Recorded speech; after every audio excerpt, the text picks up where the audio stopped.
అరే ఓ కాక, మున్సిపల్ ఎలక్షన్లలో ప్రచారం కథ ఒడిసే గదేనే మైక్ పట్టుకొని మీటింగ్లల్లో ఒర్రుడు, గల్లీ గల్లీలా ఓట్లు అడుగుడు, ఇవన్నీ ఇయ్యాల నుంచి బంద్ పెట్టాలి. వాళ్ళని వీళ్ళు తిట్టుడు, వీళ్ళని ఆళ్ళు తిట్టుడు, గీ రామాయణం అంతా బంధు. కాక గీ నుంచి అస్సలు కథ షురు. గదే పైసలు పైసలు వంచుడు షురు చేసిండ్రు. గది మూడో మనిషికి తెలవకుండా గుట్టు సప్పుడు చేయకుండా వంచుతుండ్రు. గల్లీ గల్లీకి రేటు, గర్కి రేటు, ఓటు ఓటుకు రేటు మారబట్టే ఈ 2 రోజులు ఓట్లున్నోళ్ళు మస్తు కథలు పడుతున్నారు. ఎవ్వరు ఎంత ఇచ్చినా అంత తీసుకొని ఏం తెలవనోళ్ళు లెక్కనే ఉంటుర్రు.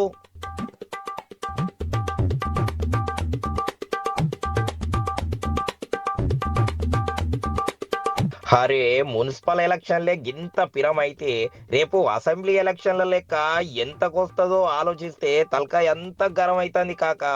ఆళ్ళు వీళ్ళని కాదు, అన్ని పార్టీ వాళ్ళు నోట్ల కట్టలు సంచు నుంచి తీసుడు పంచుడు. ఏ గల్లీలో చూసినా గిదే నడవబట్టే.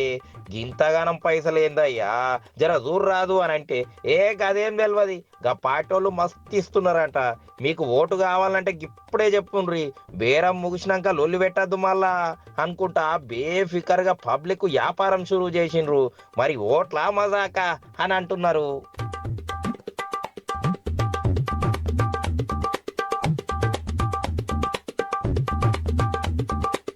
పెద్ద ఎలక్షన్లల్లా ఓటుకు 500 ఇస్తేనే అబ్బో గంతిచ్చిండ్రా ఆళ్ళు అని అంటుండ్రి. ఇప్పుడు గట్ల కాదు, అంతా పిరమైనట్లే ఓట్ల రేట్లు మస్తు పెరిగినాయి. ఓటుకు 1000 నుంచి 1500 దాకా రేట్ ఇస్తున్నారు.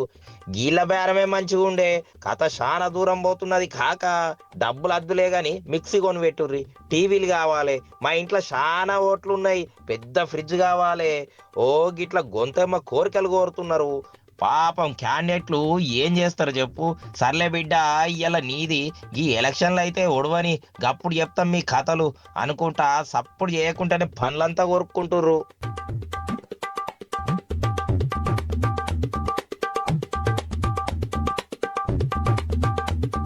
కరీంనగర్ లా ఓ డివిజన్ లా ఓ పార్టీ క్యాండిడేట్ గట్టిగానే పైసలు వంచుతున్నాడు.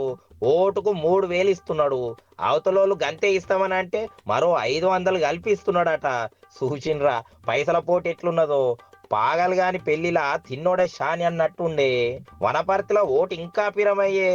ఓ అభ్యర్థి ఓటుకు 5000 దాకా ఇస్తాననుకుంటా గల్లపెట్టే తెరిచి మరీ కూర్చున్నాడు. ఈ లెక్కల ఓ 500 ఓట్లన్నా కొనాలని ఫిక్స్ అయిందట. మహబూబ్ నగర్ లో బడా క్యాండిడేట్ ఓటుకు 2000 నుంచి 5000 దాకా ఇస్తున్నాడట. అరే కాక, గిదేంది గిట్లా చేస్తున్నారు, నోట్లన్నీ కాగితాల లెక్కనే వంచుతున్నారు.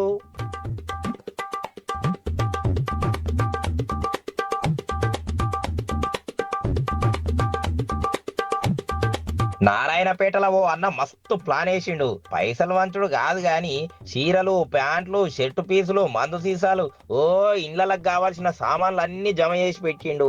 ఇవన్నీ 2 చేతులతోటి వంచుతున్నాడు. సంగారెడ్డిలో అంతా ఆగమాగం. కాక ఓటుకు 30,000 వస్తున్నారట. ఇంత పైసలు వెట్టుడు ఎప్పుడైనా ఉన్నదా కాక. జన్నారంలోనైతే మరీ చిత్రము. ఓ భూదందా చేస్తే ఆయన ఓటుకు 1,00,000 రూపాయలు ఇచ్చుకునే తందుకు కూడా రెడీ అయిందట. అంటే ఓ 150 ఇండ్లకు 1,50,00,000 ఖర్చు అయినా తగ్గేదేలే అని అంటున్నాడట.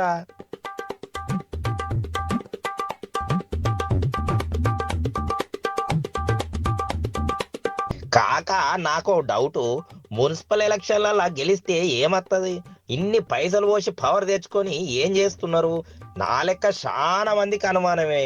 పైసలు పెట్టినోడు అంతకంతకు వసూలు చేస్తాడే గాని ఈడ్చిపెడతాడా ఏంది? ఏమో ఈల లెక్క వేరే ఉంది కాకో.